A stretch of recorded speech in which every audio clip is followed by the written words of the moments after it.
মেঘলা, এই মুহূর্তে আমরা রয়েছি পঞ্চগড়ের পানি উন্নয়ন বোর্ডের নির্বাহী প্রকৌশলীর কার্যালয়ের সামনে। আমরা যদি ভেতরে যাই, এই অফিসে আসলে অনেকক্ষণ থেকেই আমরা অপেক্ষা করছিলাম যে কখন আসলে এখানকার কর্মকর্তা কর্মচারীরা এখানে অফিসে আসে, সেটা দেখার জন্য কিন্তু অপেক্ষা করছিলাম। তো যেটা দেখলাম যে অনেকেই কিন্তু চলে এসেছেন এবং তারা অফিস করছেন। আমরা যদি ভেতরে যাই, ভেতরে দেখাই, এখানে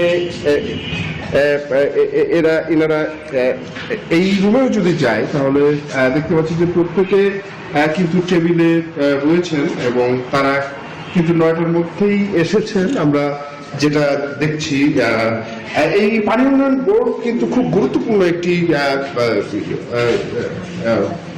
অধিদপ্তর পঞ্চগড়ের জন্য, কারণ এই জেলার উপর দিয়ে প্রায় 50টি নদী কিন্তু বয়ে গেছে এবং নদী খনন কার্যক্রম কিন্তু ব্যাপক হারে শুরু করেছে বাংলাদেশ সরকার, সেটা আমরা গত কয়েকদিনের ইয়েতে দেখতে পাচ্ছি।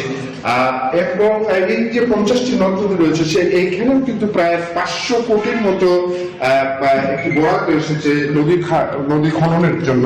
আমরা যদি নির্বাহী প্রকৌশলীর যাই তাহলে দেখবো যে তিনিও কিন্তু এসেছেন এবং এখানে কাজ করছেন।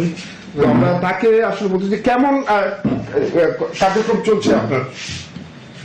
আমাদের কার্যক্রম স্বাভাবিক চলছে। সম্প্রতি যে সরকারের যে নির্দেশনা 9টা থেকে 5টা পর্যন্ত অফিস করতে হবে, 9টার মধ্যে সকল কর্মকর্তা কর্মচারী অফিসে উপস্থিত হতে হবে, সেটা আমরা স্ট্রিক্টলি ফলো করতেছি এবং সবাই।